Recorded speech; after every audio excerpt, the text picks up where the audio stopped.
राम राम जपना, पराया माल हड़पना। समझ गए? नहीं तो चलिए हम आपको बताते हैं। आज बात करेंगे उस सरकार की जिसने देश को जमकर लूटा।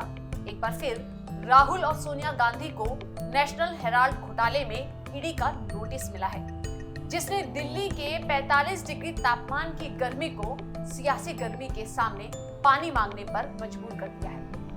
देश के आजाद होने के बाद कांग्रेस और गांधी परिवार ने 60 वर्षों तक देश को जमकर लूटा।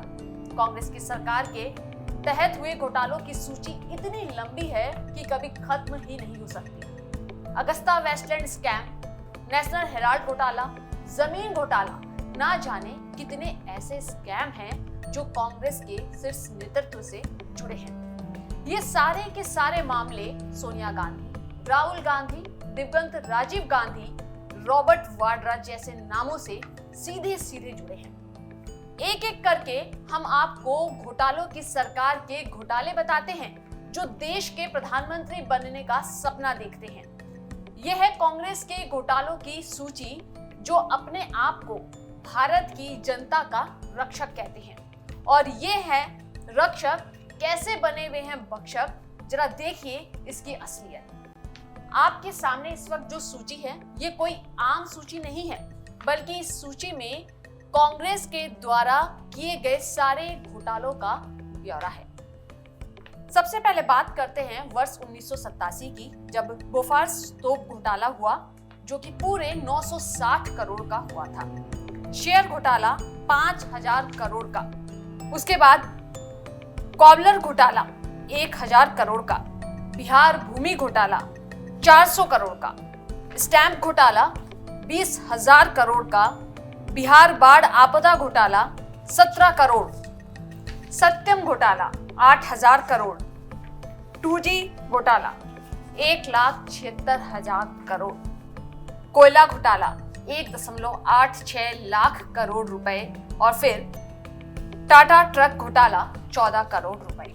समय के अभाव के कारण हम कांग्रेस के घोटालों की सूची को विस्तार से नहीं बता पा रहे, लेकिन कुछ घोटालों की जानकारी देते हैं। अगस्ता वेस्टलैंड घोटाला 360 करोड़ रुपए की रिश्वतखोरी, राजनेताओं को $15 मिलियन रिश्वत दी गई। बोफोर्स घोटाला, इसमें दिवंगत प्रधानमंत्री राजीव गांधी के साथ सोनिया गांधी और कांग्रेस के अन्य नेताओं को स्वीडन की तोप बनाने वाली कंपनी बोफोर्स ने कमीशन के बतौर 64 करोड़ रुपए दिए थे। भारत के बड़े राजनेताओं और सेना के अधिकारियों को 1.42 करोड़ डॉलर की रिश्वत दी गई थी। वाड्रा डीएलएफ घोटाला, रॉबर्ट वाड्रा पर डीएलएफ से 65 करोड़ का ब्याज मुक्त लोन लेने का आरोप लगा। बिना ब्याज पैसे की अदायगी के पीछे कंपनी को राजनीतिक लाभ पहुंचाना मूल उद्देश्य था। बीकानेर में जमीन घोटाले का मामला, राजस्थान के बीकानेर में हुए जमीन घोटाले में रॉबर्ट वाड्रा की कंपनियों की जमीन सौदे भी शामिल है। गलत जमीन सौदों के सिलसिले में 18 एफआईआर दर्ज हैं, जिनमें से 4 वाड्रा की कंपनियों से सीधे जुड़े हैं। बात करते हैं मारुति घोटाला। पूर्व प्रधानमंत्री इंदिरा गांधी और उनके बेटे संजय गांधी को यात्री कार बनाने का लाइसेंस मिला।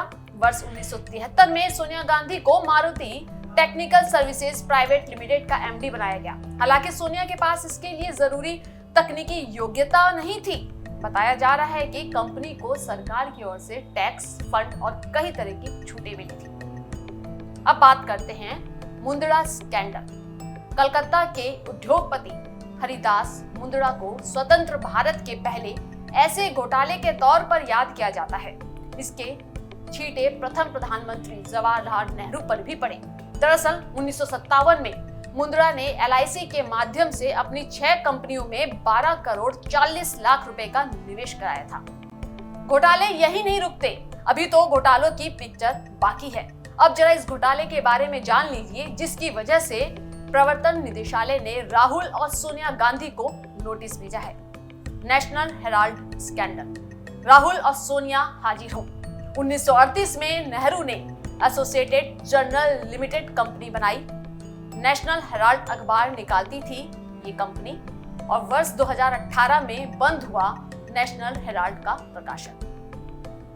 90 करोड़ का हुआ केस दर्ज इस पर, और 2010 में कांग्रेस ने यंग इंडियन लिमिटेड कंपनी बनाई, जिसमें राहुल सोनिया के शेयर 76%, वो बाकी मोतीलाल वोरा, ऑस्कर फर्नांडिस के कर्जे चुकाने के लिए कांग्रेस ने एजीएल को दिया 90 करोड़ का लोन। बदले में एजीएल ने वाईआईएल को सौंप दिए 99% शेयर। उसके बाद वाईआईएल ने कांग्रेस का लोन चुकाने के लिए किया 50 लाख का पेमेंट, बाकी का कर्ज कांग्रेस ने कर दिया माफ। मात्र 50 लाख में एजीएल के मालिक हो गए राहुल और सोनिया गांधी।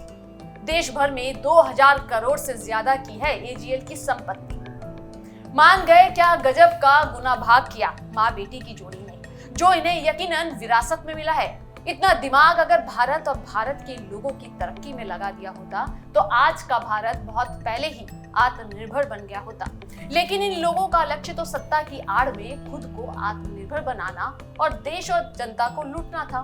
दरअसल गांधी परिवार के शासनकाल में सामने आए सभी घोटालों का तरीका यही रहा है कि उसमें सामने मोहरे रख गए, जबकि पर्दे के पीछे कहानी कुछ और। गांधी परिवार के शासनकाल में सामने आए सभी घोटालों का तरीका यही रहा कि उसमें सामने मोहरे रखे गए, जबकि पर्दे के पीछे गांधी परिवार उन मोहरों का बचाव करता रहा। नेहरू से लेकर इंदिरा, राजीव, सोनिया, राहुल, प्रियंका और रॉबर्ट वाड्रा से जुड़े भ्रष्टाचार की हर कहानी में कोई ना कोई ऐसा किरदार मिलेगा जो गांधी परिवार का बेहद करीबी होगा। हालांकि अब तक गांधी परिवार के सदस्यों के भ्रष्टाचार की दास्तानें सुनाई जाती रही हैं और उनके भ्रष्टाचार का सबूत देते दस्तावेज भी सामने आए हैं। लेकिन अब लगता है कि अपनी शातिर चालों से बचने वाले गांधी परिवार के पाप का घड़ा भर चुका है और अब उनके कर्मों का हिसाब भारत का कानून करेगा।